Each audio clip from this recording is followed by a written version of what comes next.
Hi, Sarah. Thank you so much for joining us today. Of And course.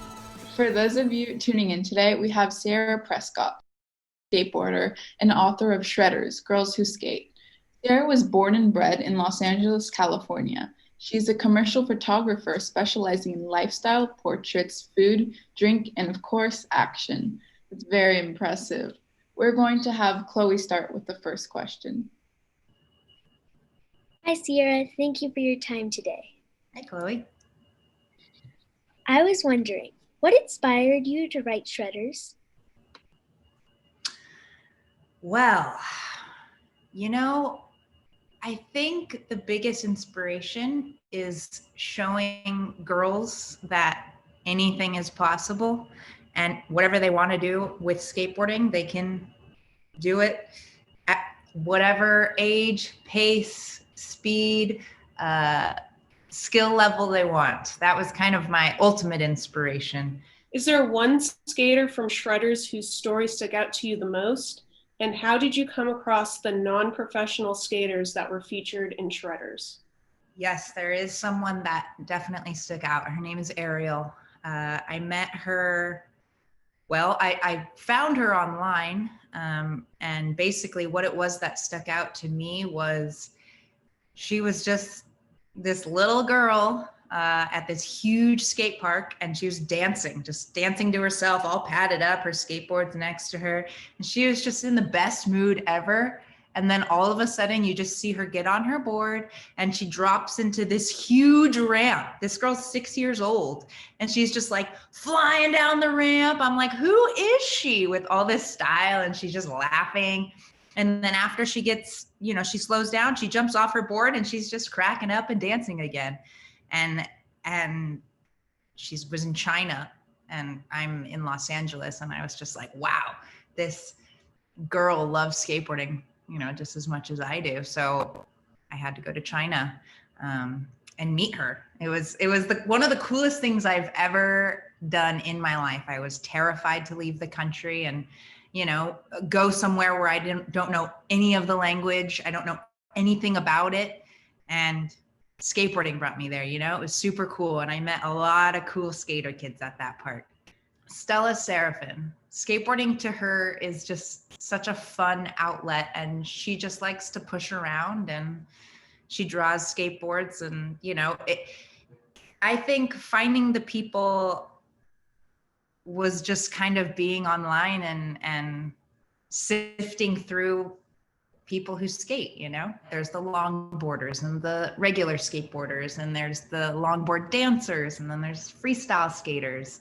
So it's kind of cool to just explore, and that's how I kind of found the people who are just doing standout things that aren't professional and really just do it for fun and all the passion it brings them. They were all unique and they all left me equally inspired. The only thing they all did the same is skateboard, that's the only thing they all had in common. The cool part about everyone is that everyone was different.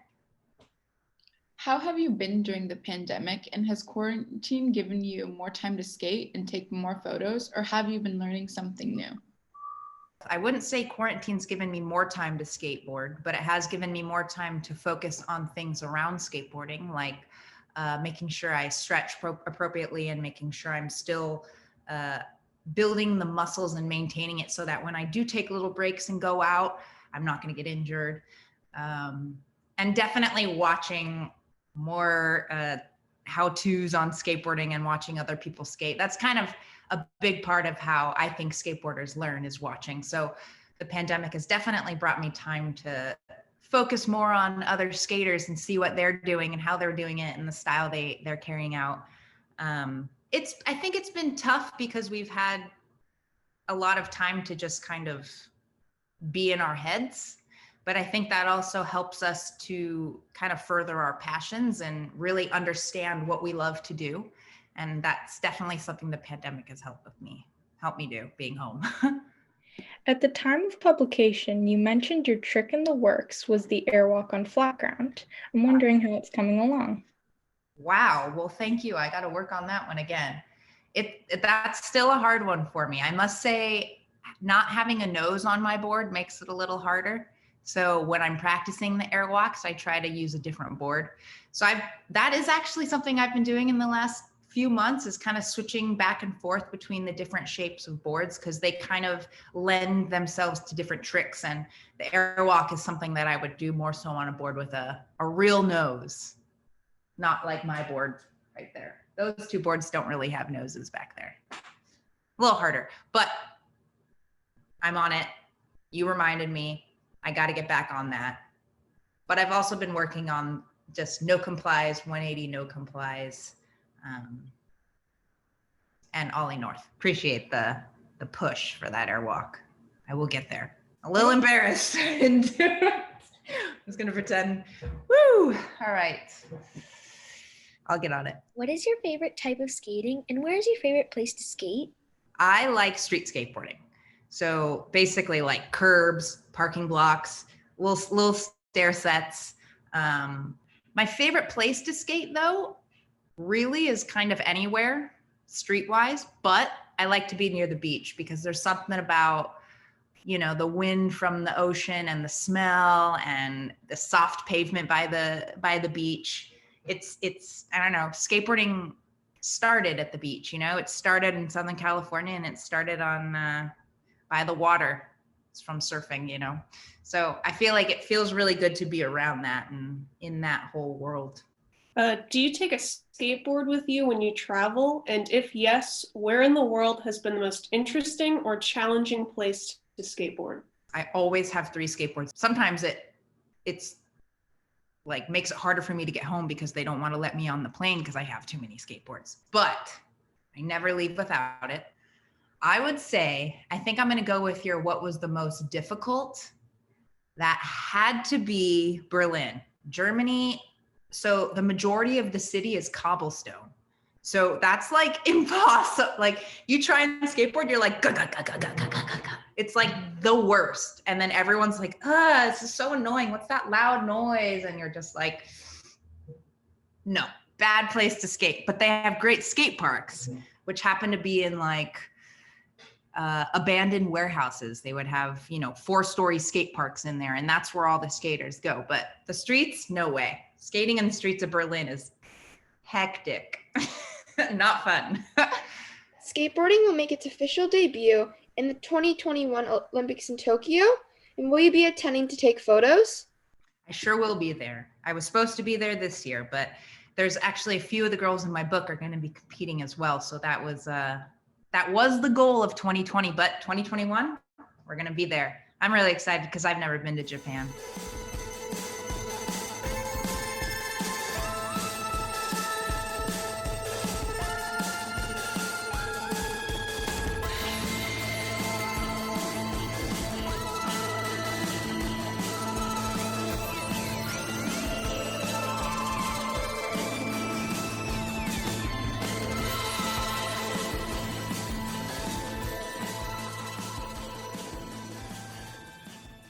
What is the strangest place you've ever skated? So there's this place in Southern California that's like, it's like a bunch of rocks that fell. It like used to be an old house, but then it ended up just being the like rocky cement foundation of the house. And then that all broke apart. So now there's like this really weird, creepy DIY skate park, but not really because it's filled with like plants and dirt, but you can kind of skate it. That's probably the weirdest place. It's called Sunken City. It's like just cement blocks on the side of a big hill overlooking the ocean. Pretty strange, but a little creepy. You got to hop a fence, but really cool too. Good pictures. It's just one of those things where you don't want to go at night. You want to go, where there's still light out. You explore a little, but yeah, it's pretty crazy. In my book, I could actually show you the girl I shot there, and she like jumped from one cement block to the other doing a beam plant. What is the biggest pool or bowl you have ever dropped into? The biggest one was 8 feet. Not huge. That's not huge. I'm not a vert skater. I'm a street skater, but that was pretty scary for me. I'm not going to lie. I was like, great, we did it. I'm done. How do you push past the frustration of failing a trick over and over? I think the only way to push past it is just wanting it. Like once you say, this is something I want to do, you don't give up, you know? And with skateboarding, a big part of completing a trick is really visualizing it. So if I'm having so much trouble landing a trick, then basically I just have to go back to square one. I'm like, all right, let's set up my camera, record myself doing that trick, and just watch and be like, what am I doing wrong? And then tell my brain, hello, your foot, you got to jump higher. Hello, you got to like drag your front foot more. You know, it's just like all these little things. If you just pay attention and you look, you can see it.